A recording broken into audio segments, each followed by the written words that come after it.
طلع البدر علينا من ثنيات الوداع وجب الشكر علينا. Jadi mahsyar ini adalah tempat berkumpul. Isim makan jadi tempatnya, tempat untuk berkumpul. Yang berkumpul di sana nanti dari umat Nabiullah Adam alaihissalam sampai dengan umat Rasulullah Shallallahu alaihi wasallam. Makanya dalam bahasa Muslim di Indonesia sering disebut dengan padang mahsyar. Kenapa padang? Ya karena terang. Di sana tidak ada lagi saling menutupi dalam pengertian manusia tidak bisa lagi untuk menutupi kekurangannya, menutupi kebohongannya, kedustaannya. Maka semuanya dengan terang dan jelas. Bahkan nanti akan masing-masing itu mengaku. Kalau hari ini kan banyak manusia masih menggunakan topeng gitu ya. Jadi tampil tidak sesuai dengan aslinya. Sehingga kelihatannya manis padahal pahit, kelihatannya pahit. Nah begitu, jadi tidak tampil sesuai dengan apa adanya. Ya termasuk hukum kita itu juga begitu. Ketika hukum ini sudah tidak lagi tampil dengan baik, maka kerusakan akan di mana-mana terjadi. Ya, salah satu yang menyebabkan kedoliman, kerusakan ini sungguh luar biasa itu disebabkan karena itu. Hukum nggak tampil dengan sesungguhnya. Membenarkan orang yang salah, menyalahkan orang yang benar, begitulah kira-kira. Kerusakan di mana-mana itu karena apa? Diamnya orang yang tahu. Tahu tapi diam itu justru menyebabkan di mana-mana menyebabkan kerusakan. Yang ketiga, diamnya seorang penguasa. Dia punya kekuasaan, tapi diam melihat kemungkaran. Itulah penyebab utama menjadikan kerusakan dan kemungkaran di mana-mana, begitu ya. Makanya besok ketika disebutnya padang mahsyar. Ya kalau ditemui bahasanya padangnya nggak ada. Ya hanya bahasa orang Indonesia saja yang menyebut dengan padang. Ya. Jadi padang itu artinya terang. Jadi ketika berada makanya orang sering menyebutnya padang mahsyar. Jadi ada satu alam yang di tempat itulah manusia tidak bisa lagi untuk saling menutupi. Ya karena jelas nampak gitu ya. Keadaan manusia ketika berada di padang mahsyar ini beragam. Ada yang begitu indah berteduh, ada yang kepanasan. Sampai dengan proses perhitungan amal ibadah manusia, tentu yang berkaitan nanti hisab, mizan, sirat, kisos, dan lain sebagainya. Begitu itu sudah berjalan, maka nanti beralihlah ke satu tempat. Nah tempatnya cuma ada dua. Surga atau neraka. Gitu ya, surga atau neraka. Tapi nanti ada tempat transit sebentar namanya Ashabul A'raf. Ya, Ashabul A'raf itu kalau dalam Al-Quran itu ya antara surga dan neraka gitulah. Bapak Ibu yang dirahmati Allah, maka kiamat itulah sebagai awal mula alam mahsyar. Sebagaimana Allah berfirman di dalam Quran surah Az-Zumar surah 39 ayat 68. A'udzubillahi minasyaitonir rajim. Wa nufikha fis-suri fasa'iqa man fis samawati wa man fil ardi illa masya'allahu thumma nufikha fihi ukhra fa idahum qiyamun yamdurun. Demikian Allah berkalam di dalam Quran surah Az-Zumar ayat 68. Dan ditiuplah sangkakala. Ini sangkakala yang pertama ditiup, maka hancurlah bumi ini, langit, maka matilah siapa yang di dalamnya, ya, di langit dan di bumi itu. Karena bumi dan langit hancur, ya, kecuali siapa yang dikehendaki oleh Allah. yang dikehendaki oleh Allah ya tentu para malaikat yang akan nanti membantu untuk memverifikasi kita nanti di yaumil akhir. Kemudian ditiup sangkakala itu sekali lagi, yang kedua, maka tiba-tiba mereka berdiri menunggu putusannya masing-masing. Dan disinilah ya, tiupan pertama itu namanya kiamat kubro, dan tiupan yang kedua itu namanya yaumul ba'ats, hari berbangkit. Disinilah nanti manusia akan dimintai pertanggungjawaban tanpa kecuali, gitu ya. Maka di dalam surah Yasin misalnya ya, juga dijelaskan nanti. Wa nufikha fis-suri faidahum minal ajdathi ila rabbihim yansilun. Qalu ya wailana man ba'atana mim marqadina hada ma wa'adar rahman wa sadaqal mursalun. Ya.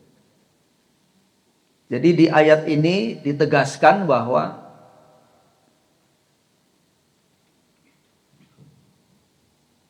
ditiuplah sangkakala ditiuplah sangkakala yang kedua ya. Maka tiba-tiba mereka keluar dengan segera dari kuburnya menuju kepada Rob mereka.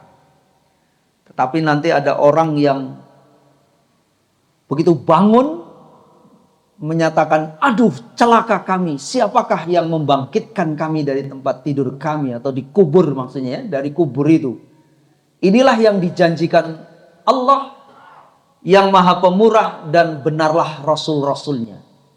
Ini orang yang tidak percaya kepada akan hari berbangkit.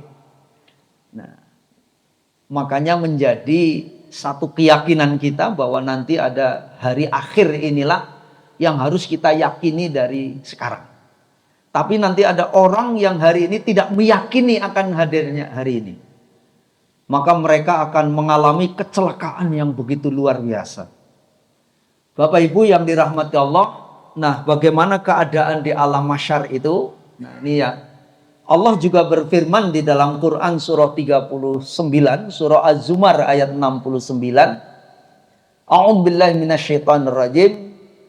Wa asyraqatil ardu binuri rabbiha wa wudi'al kitabu wa ji'a bin nabiyyina wasyuhada wa qudiya bainahum bil haqqi wa hum la yudlamun. Dan bumi Allah, maksudnya bumi di alam mahsyar ini baru itu menjadi terang benderang. Nah inilah yang mengapa kok orang sering menyebutnya padang mahsyar itu, karena terang itu ya, padang itu hanya terang benderang, bercahaya, maksudnya keadilan itu akan muncul. Keadilan itulah yang seadil-adilnya. Tidak ada manusia yang bisa memanipulasi dirinya atau apalagi memanipulasi orang lain.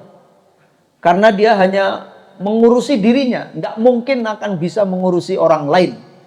Karena untuk mengurusi dirinya saja sudah begitu dahsyatnya ya. Dan buku-buku perhitungan perbuatan mereka diberikan kepada masing-masing. Nabi-nabi dan saksi-saksi pun dihadirkan. Lalu diberikan keputusan di antara mereka secara adil, sedang mereka tidak dirugikan sedikit pun. Jadi Bapak dan Ibu yang dirahmati Allah, makanya keadilan yang seadil-adilnya itulah ketika kita selepas kematian itu. Nah hari ini ya, ini semuanya liyabluwakum, untuk menguji kita semua. Yang diberikan oleh Allah kekuasaan untuk menjadikan negeri ini, menjadikan negara kita itu aman, tentram, baik yang menjaga negeri kita ini maupun eksekutif, yudikatifnya, yang memang ditugaskan amanah itu apakah dijalankan dengan baik atau tidak. Nah itulah nanti akan berdampak ketika dimintai pertanggungjawaban di yaumil akhir itu. Dan itulah manusia dikumpulkan di alam mahsyar itu. Maka di dalam sebuah hadis ya, Aisyah radhiyallahu an berkata, aku mendengar Rasulullah SAW bersabda, manusia akan dikumpulkan pada hari kiamat dalam keadaan tanpa alas kaki. Maksudnya ketika begitu kiamat, ditiup sangkakala yang kedua, manusia berkumpul di alam mahsyar tadi, maka saat berkumpul itu tanpa alas kaki, tanpa menggunakan sehelai kain pun, maksudnya telanjang begitu, tanpa pakaian. Dan saat itu manusia atau terutama yang laki tanpa disunat begitu. Lantas saking polosnya, ya katakan, Ibunda Aisyah itu bertanya, lantas aku bertanya, wahai Rasulullah, apa laki-laki dan perempuan memandang ya saling lihat-lihatan gitu maksudnya. Karena saking polosnya begitu ya Ibunda Aisyah, apa kalau manusia itu telanjang apa nggak saling lihat-lihatan gitulah kira-kiranya. Maka Rasulullah menjawab, wahai Aisyah, masalah yang akan dihadapi lebih penting dari sekedar melihat satu dengan yang lainnya. Jadi tidak sempat lagi untuk melihat orang lain. Karena urusan dirinya saja yang berkaitan dengan apa yang akan dimintai pertanggungjawaban begitu luar biasa. Begitu luar biasa karena kondisinya yang tentu nggak nyaman. Kalau Bapak Ibu hari ini duduk di tempat ini kan nyaman. Dingin, suasananya tenang, hatinya juga tenang. Tapi kalau di sana itu luar biasa. Kenapa luar biasa? Nanti matahari didekatkan, banyak hadis sebetulnya ya, tapi yang paling sahih itu 1 mil gitu ya.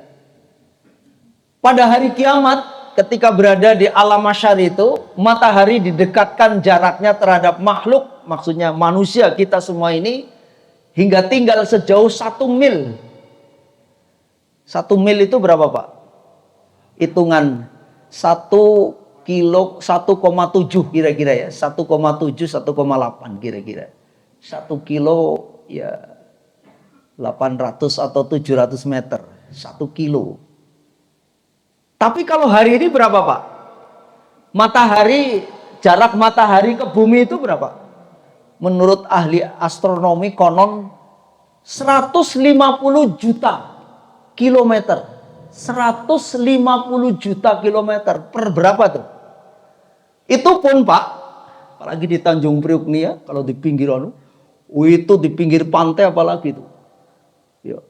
Ya mungkin Bapak Ibu yang pernah ke Tanah Suci itu, apalagi yang tahun lalu itu panasnya sampai 50 derajat. Itu begitu keluar Pak, banyak orang yang jemur di rooftop itu banyak yang terbakar karena. Nah ini baru, ini jaraknya memang kira-kira 150 juta kilometer. Tapi nanti didekatkan sampai 1 kilo 700 meter. Apa? 1 kilo 1,7 begitu. Gimana tuh? Kalau memang ini kondisinya di dunia Pak, terbakar semua ini dunia ini. Hancur dan hangus. Begitulah nanti kondisi kita. Sementara Bapak Ibu kita semua ini saat itu tidak pakai teklek itu Pak. Tidak pakai alas kaki, tidak pakai baju, nggak pakai apapun. Kok kuat? Ya itulah Allah memberikan kekuatan ya. Maka pada hari kiamat itu matahari didekatkan jaraknya terhadap makhluk hingga tinggal sejauh 1 mil. Sulaiman bin Amir, perawi hadis ini berkata, demi Allah aku tidak tahu apa yang dimaksud dengan mil itu. Apakah ukuran jarak, perjalanan, atau alat yang dipakai untuk bercelak mata. Bercelak mata itu kan dekat. Maksudnya ya begitu dekatnya.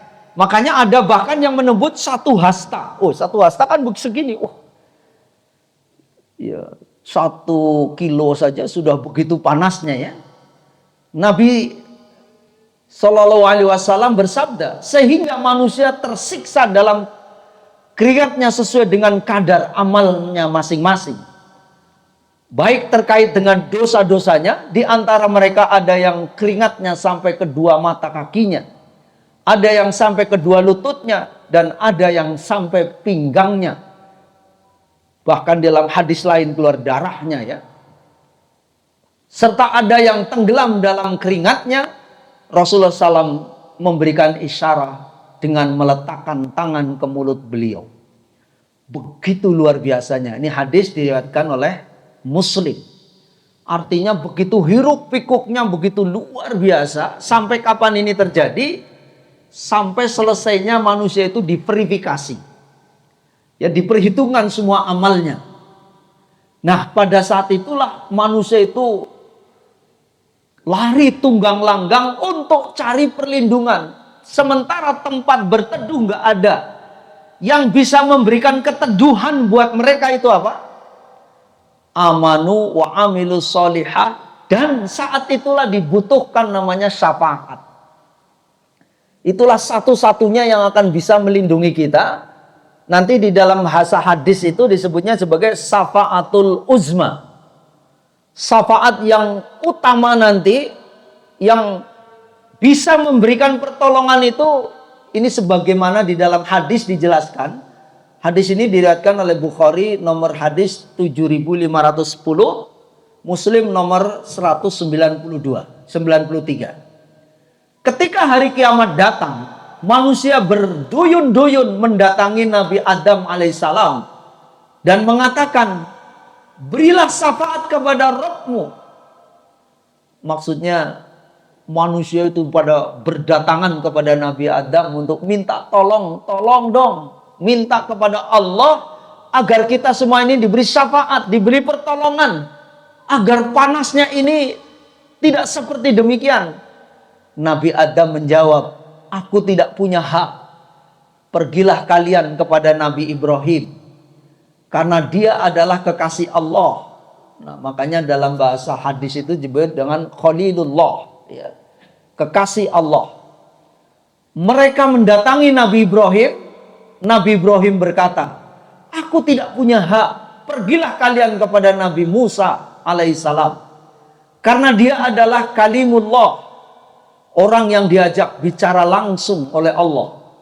Mereka mendatangi Nabi Musa. Nabi Musa berkata, aku tidak punya hak. Pergilah kalian kepada Nabi Isa alaihissalam, karena dia adalah ruhullah dan kalimatnya. Mereka mendatangi Nabi Isa. Nabi Isa berkata, aku tidak punya hak. Pergilah kalian kepada Nabi Muhammad sallallahu alaihi wasallam. Maka mereka mendatangiku, kata Rasul. Maka aku katakan, ya, aku punya hak. Maka aku minta izin kepada Rabbku, minta izin kepada Allah, maka dia memberiku izin.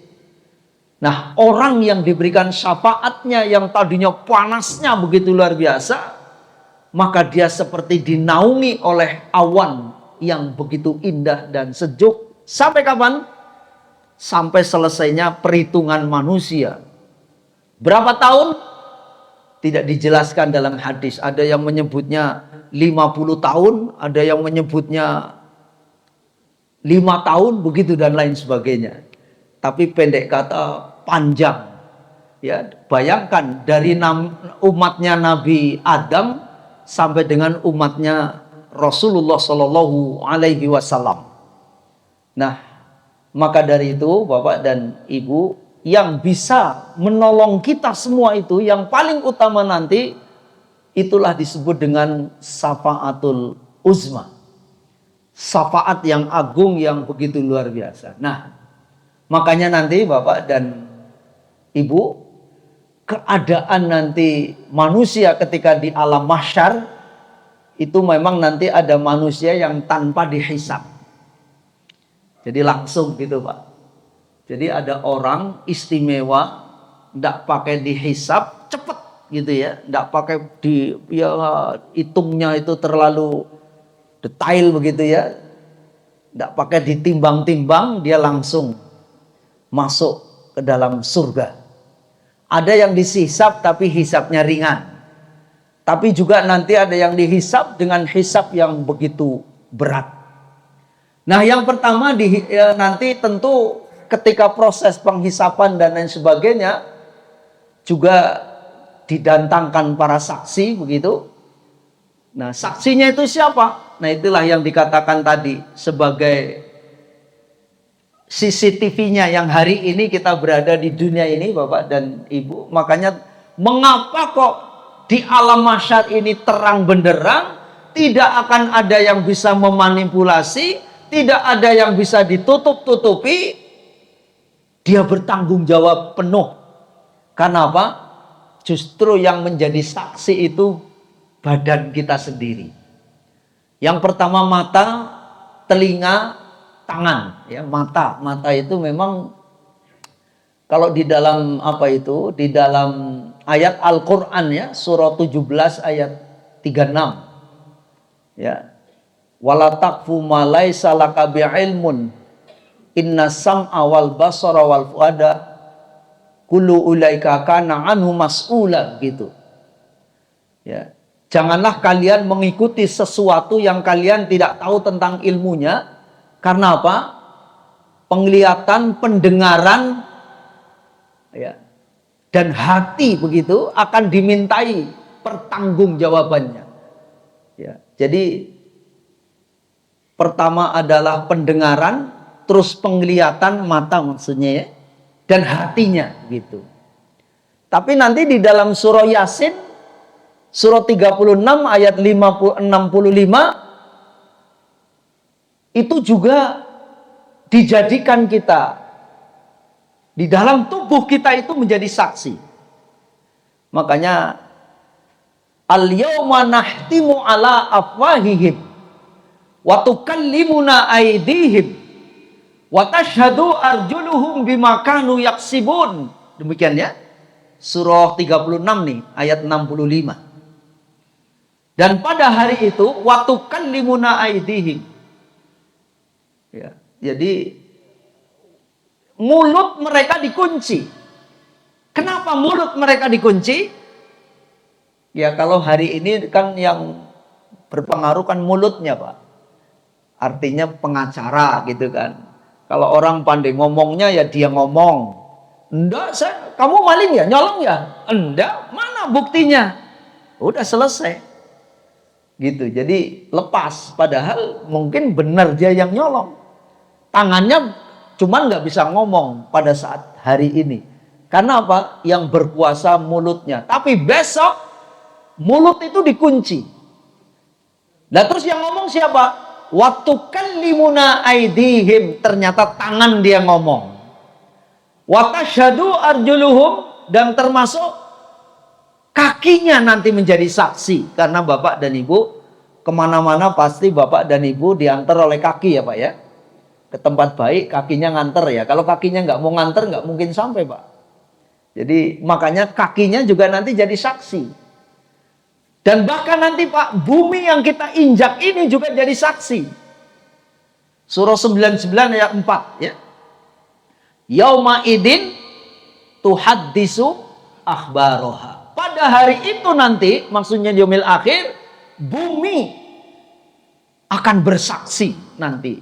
Makanya Pak, setelah turun ayat ini, setelah turun ayat Az-Zalzalah ini ya, surah 99 terutama di ayat 4 ini, begitu Rasulullah melaksanakan sholat fardu ya seperti tadi kita ini, habis sholat maghrib, kenapa kok saudara-saudara kita memang dianjurkan kalau dzikir bila perlu seandainya ada orang mengancam pun jangan pergi dari tempat duduk yang ketika kita sholat. Karena apa? Dzikir yang terbaik itu di tempat kita sholat tadi, tempat kita sujud tadi. Berdoa terbaik itu ketika Bapak dan Saudara di tempat sujud tadi. Sementara ada orang ngancam untuk pindah dari tempat itu pun kita boleh melawan. Karena apa? Itu tempat yang mustajabah. Tapi begitu Rasul mau melaksanakan sholat sunnah, pindah tempat Pak. Maka sahabat tanya, kenapa Rasul?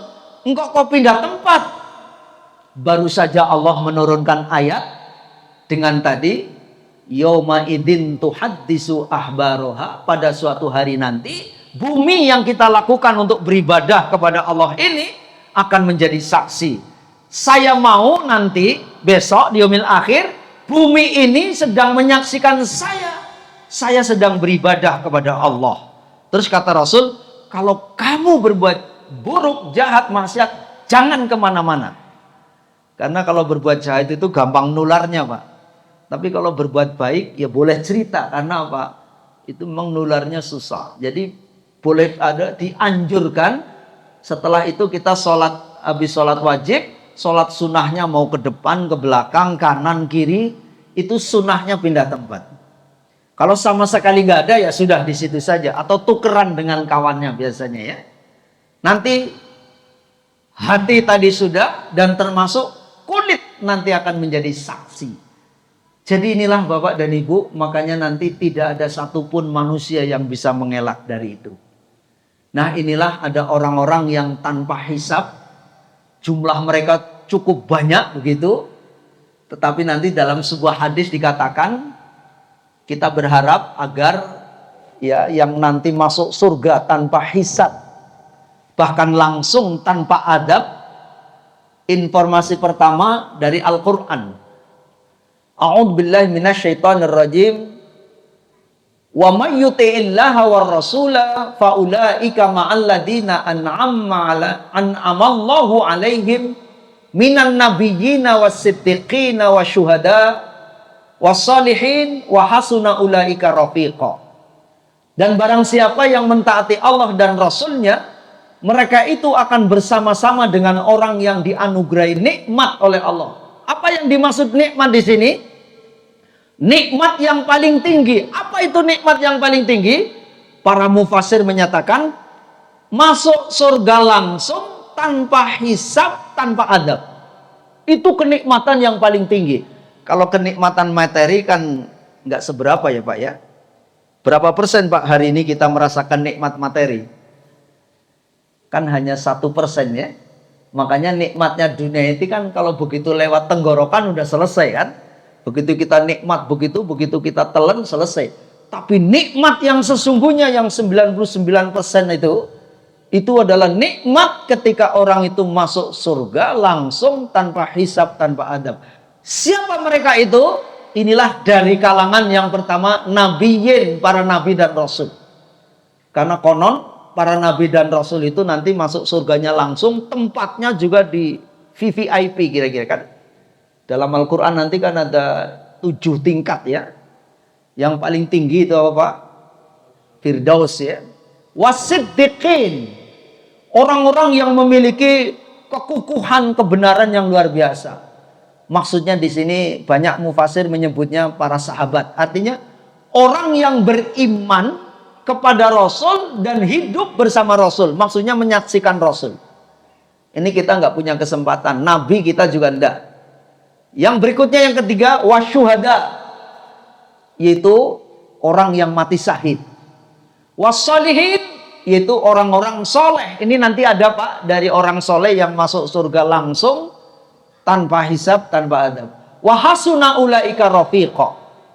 Dan barang siapa yang mentaati Allah dan Rasul, mereka itu akan bersama-sama dengan orang yang dianugerahi nikmat oleh Allah, yaitu surga tadi, yaitu nabi-nabi, para siddiqin, orang-orang yang mati syahid, dan orang-orang yang soleh. Dan mereka itulah teman yang sebaik-baiknya.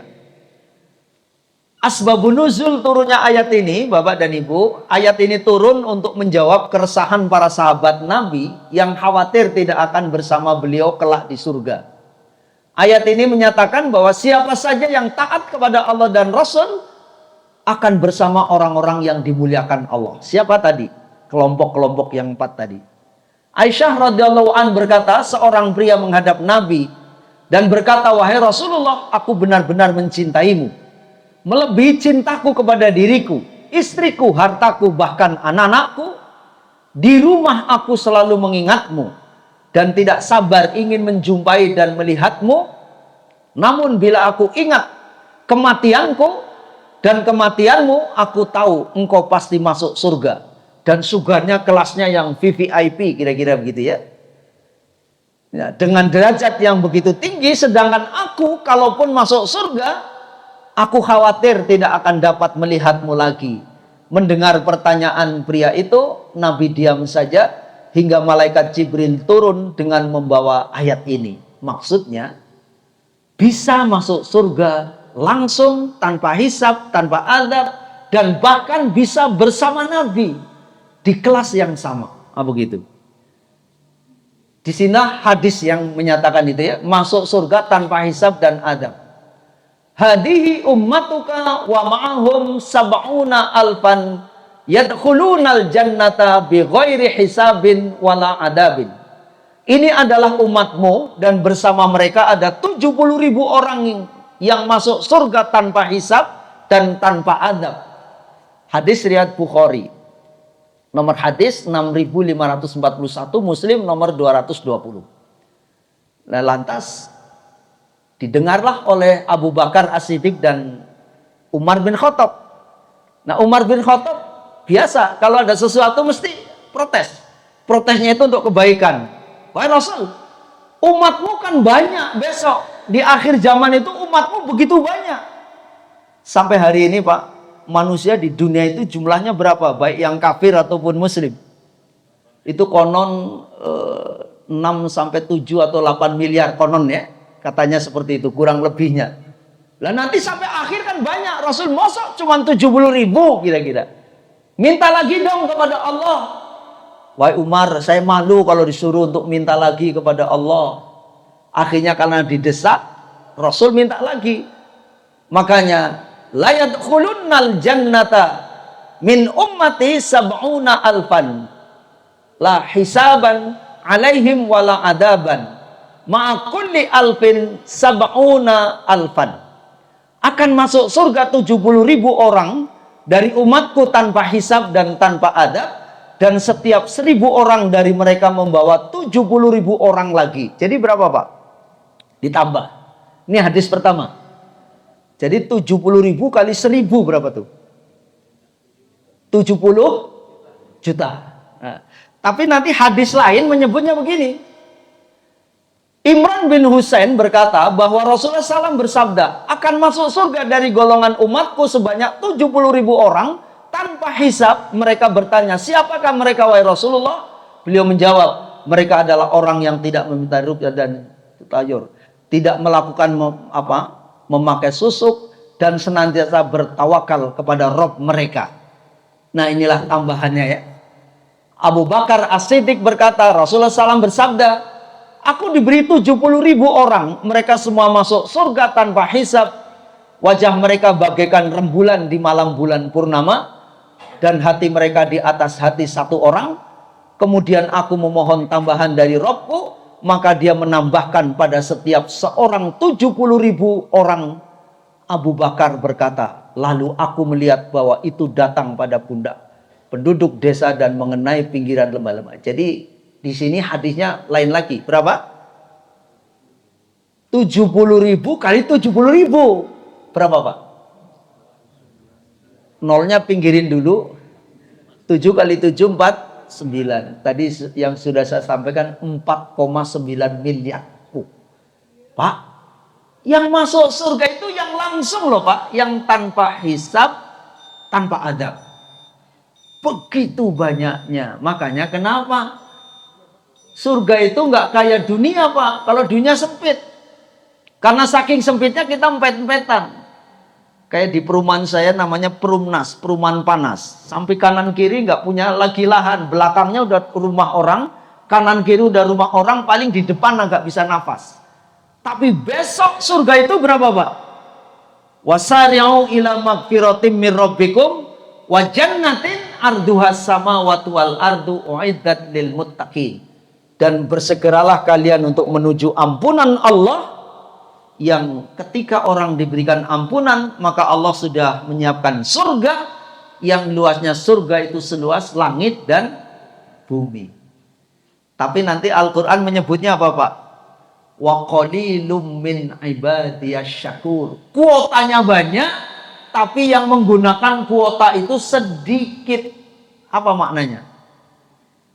Yang masuk surga secara langsung, tanpa hisab, tanpa azab, ternyata banyak yang tidak memanfaatkan. Contohnya apa Pak?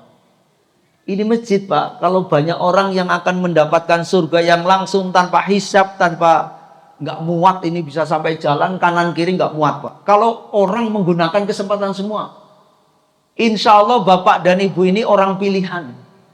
Mudah-mudahan Bapak Ibu ini termasuk orang yang tadi itu, yang pilihan tadi, sehingga kelak bisa masuk surga langsung tanpa hisab, tanpa adab.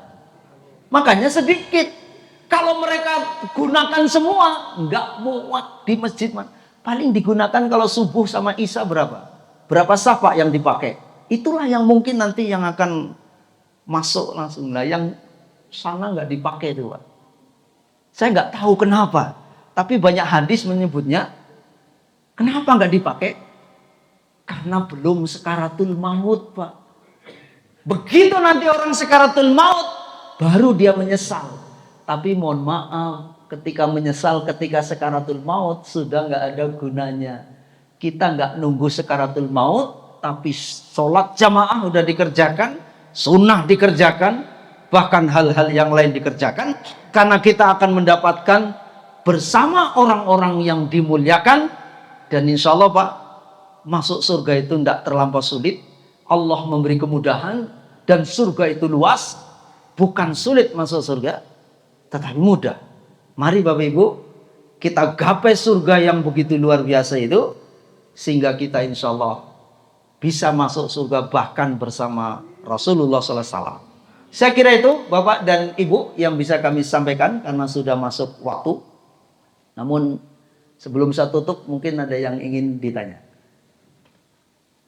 Itu katanya yang masuk surga tanpa hisab penduduk desa, padahal kita orang kota Solo. Ya, desa itu kan bukan melambangkan sebuah, ya artinya orang-orang yang dalam konteks, ya ini hanya sebagai sebuah ilustrasi saja. Orang-orang yang betul-betul melakukan sesuatu itu sesuai dengan apa yang, karena nanti Pak, ayatnya yang pertama apa Pak? Wa may yuti'illaha wa rasulahu, orang yang lugu. Lugu itu apa? Ya sudah, yang dicontohkan oleh Allah dan Rasul itulah yang dikerjakan. Wong desa kan wong lugu, Pak. Pokoknya apa yang dicontohkan ikuti, yang enggak udah, itu aja. Makanya syarat utamanya itu tadi. Wa may yuti'illaha wa rasulahu, makanya ulaika an'ama alaihim minan nabiyyin. Ya, mari Pak. Kita memang dulu di kampung itu saya disuruh kalau beragama itu seperti orang yang gelugu. Jadi kalau orang itu seperti memeluk pohon. Bapak tahu gelugu ya? Gelugu tahu nggak Pak? Pohon kelapa. Jadi mari ketika kita beragama itu seperti memeluk gelugu. Gelugu itu hanya gerakannya lugu. Lugu itu apa? Apapun yang dicontohkan oleh Rasul, itulah yang kita lakukan. Makanya nanti salah satu hadis menyebutnya apa? Sallu kama ra'aitumuni usolli. Salatlah kalian sebagaimana kalian melihat aku salat. Udahlah, nggak usah neko-neko, nggak usah macem-macem. Apa yang dicontohkan oleh Rasul, itulah yang kita kerjakan. Itu loh wong desa, Pak. Nggak mau macam-macam gitu loh, Pak. Orang kaken pola, maaf Pak, kaken pola apa ya maksudnya ya? Ya nggak macam-macam gitu ya. Udah apa yang dicontohkan oleh Rasul.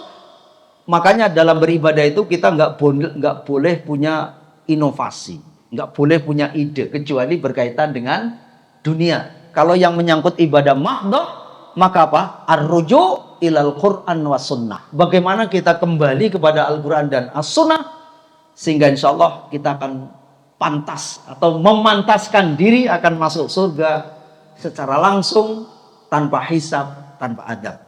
Demikian Bapak dan Ibu, mudah-mudahan yang sekelumit ini bisa memotivasi kita untuk terus kita beramal. Sampai kapan? Sampai antara jasad dan ruh kita ini terpisah.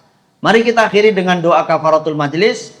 Subhanakallahumma wa bihamdika asyhadu alla ilaha illa anta astaghfiruka wa atubu ilaik.